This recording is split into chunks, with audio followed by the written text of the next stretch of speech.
এইরকম ভাবে মালপোয়া তৈরি করলে প্রত্যেকটা মালপোয়া বলের মতো ফুলে যাবে আর একদম অল্প সময়ের মধ্যেও কিন্তু তৈরি করে নিতে পারবেন। খেতে কিন্তু ভীষণ সুস্বাদু হয়। আর আপনাদেরকে একটা মালপোয়া আমি ভেঙেও দেখিয়ে দিচ্ছি কতটা সফট হয়েছে আর মালপোয়ার ভেতরটা কতটা ফ্লাফি তৈরি হয়েছে। তো বন্ধুরা, পুরো ভিডিওটা শেষ পর্যন্ত দেখুন, আশা করছি আপনাদের কাছে রেসিপিটি খুব ভালো লাগবে। প্রথমে আমি মালপোয়াগুলো তৈরি করার জন্য একটা বাটি নিয়ে নিলাম। এখন এই বাটিটার মধ্যে সবগুলো উপকরণ নিয়ে নেব। একটা মেজারিং কাপ মেপে 1 কাপ নিয়ে নিলাম ময়দা। এখন এই কাপটা মেপে 1/3 কাপ নিয়ে নিলাম সুজি। সেম কাপ দিয়ে দিচ্ছি 1/3 কাপ চিনি। মিষ্টির পরিমাণটা আপনারা এখানে যার যার টেস্ট বুঝে দিয়ে দেবেন। এখন শুকনো অবস্থায় একটা হুইস্ক দিয়ে ভালো করে দেখুন মিশিয়ে নিচ্ছি।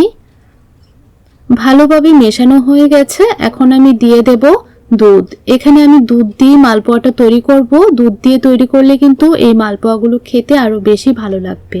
প্রথমে 1 কাপ দুধ দিয়ে দিলাম। 1 কাপ দুধ দেওয়ার পর ভালো করে মিশিয়ে নেব। তারপর আরো 1 কাপ দুধ এখানে অ্যাড করছি। যে কাপটা মেপে সুজি দিয়েছিলাম সেই কাপটা দিয়ে কিন্তু 2 কাপ দুধ এখানে দিয়ে দিলাম। দুধটা একেবারে দেওয়া যাবে না, আপনারা এখানে অল্প অল্প করে দুধটা দেবেন, তারপর ভালো করে মিশিয়ে নেবেন। তো 2 কাপ দুধ এখানে দিয়ে দিলাম। দেখুন হুইস্কটা দিয়ে ভালো করে মিশিয়ে নিয়েছি। এখানে আমার কিন্তু আর দুধের প্রয়োজন হবে না। আপনাদের একটু ব্যাটারটা দেখিয়ে দেব যে কতটুকু ঘন রাখতে হবে।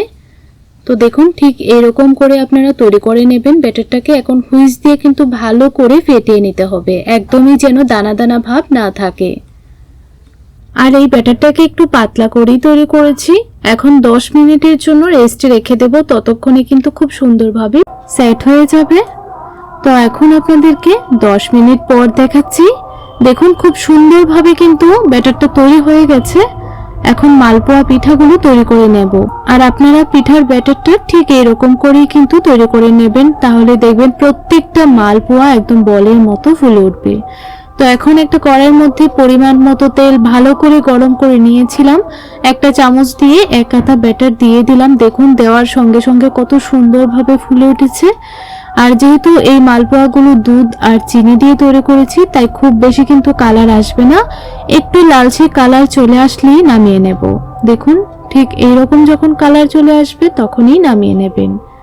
তো একই রকম ভাবে আরেকটা পিঠা আপনাদেরকে ভেজে দেখিয়ে দিচ্ছি। দেখুন দেওয়ার সঙ্গে সঙ্গেই কিন্তু খুব সুন্দরভাবে ফুলে উঠেছে। এইভাবে কিন্তু প্রত্যেকটা মালপোয়া একদম বলের মতো ফুলে উঠবে।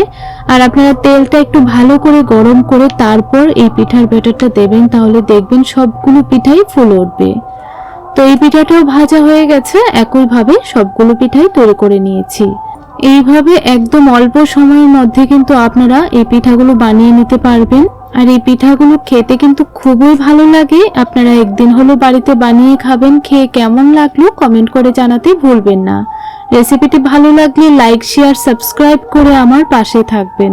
তাহলে বন্ধুরা আজ এই পর্যন্তই, দেখা হচ্ছে পরের ভিডিওতে। ততক্ষণ আপনারা খুব ভালো থাকবেন, সুস্থ থাকবেন।